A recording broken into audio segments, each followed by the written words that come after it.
Ang malinaw ay minority sila. Minority ang numero nila compared sa the rest of the Filipinos.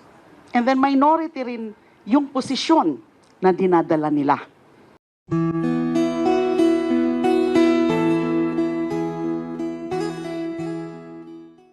Yung posisyon na dinala nung rally na yon, which begs it that I think the crowd estimate, I don't know how accurate it was, the crowd estimate was between 1.5 to 1.8, at least yung nasa Quirino sa Saluneta. Now, sinasabi nila na yung religious sect na yan, ang total membership nila is 2.8 million. And now, there was really a massive crowd. 1.5 to 1.8 is a massive crowd. Ganuman kadami yung mga nag-participate sa rally na yon. Out of the 2.8 million members of that religious sect, ay ang malinaw ay minority sila. Minority ang numero nila compared sa the rest of the Filipinos. And then minority rin yung posisyon na dinadala nila. Kasi hindi yon yung lumalabas dun sa recent survey. Alam naman natin kung ano ang lumabas sa survey na yon. Naniniwala kami na yung resulta ng survey na yon ay yung tunay na nagre-reflect, nagpapakita yung tunay na pulso ng bayan. So, nagtutugma-tugma. Kaya mas lalong lumakas ang loob nung the three groups of complainants na magkasama-sama kami ngayon. Dito, sila, dito. Para ipakita tama yung result ng survey.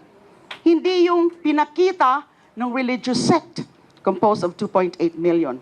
Isa pa ho, iniiwasan muna sana namin ito. At least I'm talking in behalf of the first group of complainants na final yung complaint was last December 2. Now, naintindihan namin na before the Christmas break, wala na munang magiging aksyon yung House of Representatives dahil ang sabi nila, ang in-announce nila is that gusto muna nilang mag-concentrate sa budget. So lumipas na yon, na-approve na yung budget. Kahit ang daming mga mali o mga kakulangan at hindi tama dun sa mga inano nilang budget. Lumipas na, na-approve na.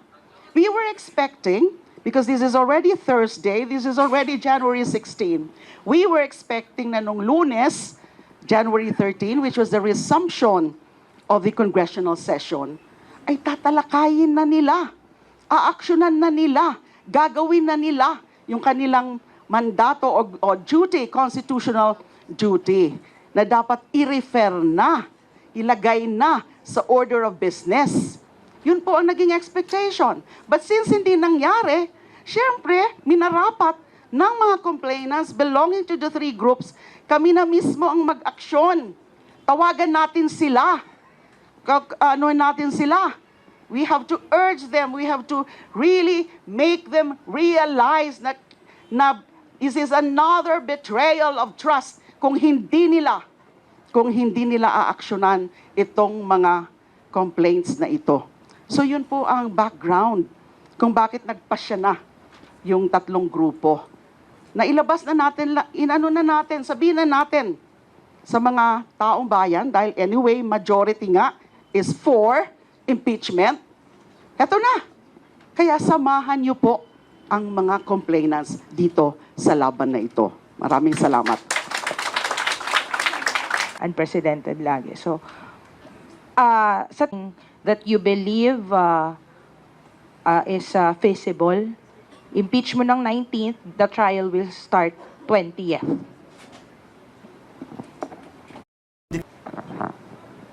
May impeach before elections, may impeach before the end of the 19th Congress, pero yung trial sa Senado would happen after the elections and during the 20th Congress. Bilang abogada, sa tingin ko po, that is a very open question.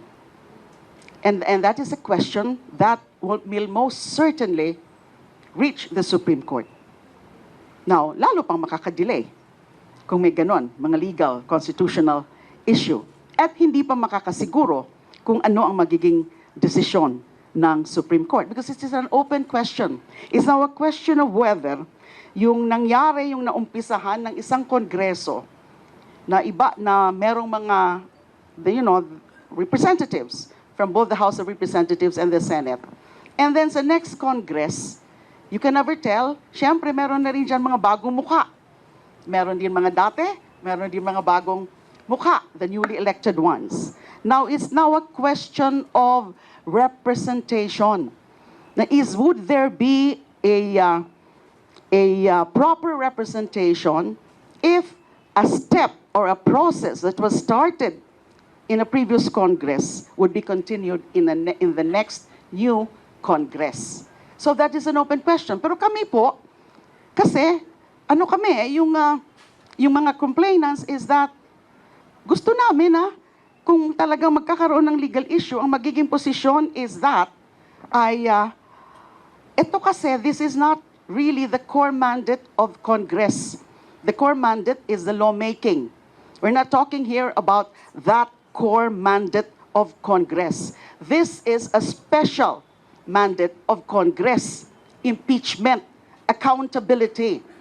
So, pwede ba yon yung principle na yon na hindi na pwede? Kaya nga pag lawmaking, yung mga final mong dating mga bills, kung nanalo ka uli in the next Congress, you have to refile it. You are back to square one. Now ito, ganun din ba ang rule? Open na naman yan. Kaya, since ayaw namin na itong issue na to ay lalo pang ma-delay dahil hindi nila tatapusin before the end of this Congress, kaya kami ay kinakalampag na namin sila. Every day that you are sitting on this impeachment complaints, ay nandyan nadadagdagan yung kawalan ng tiwala ng karamihan ng mga Pilipino because it's supposed to be your duty. Meron pa bang time? Meron pa bang oras? Nasa kanila na yun eh. Magkaka-oras kung gugustuhin nila. Kaya kinakalampag namin sila. Kasi kung ganon magiging process na impeachment muna ngayon and then impeachment and then trial after sa next Congress, ay lalo pang madidelay yan. And more importantly, we have the momentum. Fresh pa sa kamalayan ng karamihan. Kasi di ba yung nag-umpisa yan sa Quadcom? When did the Quadcom start? First quarter ata of last year, I was asking Kong Percy, and then followed by the hearings dun sa Committee on Good Government and the Public Accountability, and then yung mga budget hearings. Kakalimutan na lang ba yung mga naging findings doon? Fresh pa. Buhay na buhay pa yung mga issue ngayon. So, we have the momentum. Anything can happen after the election. Baka mas meron pang ibang mga issue na naman na makakalimutan yung mga issue surrounding VP Sara. So, mas gugustuhin namin ngayon na within the 19th Congress. Thank you.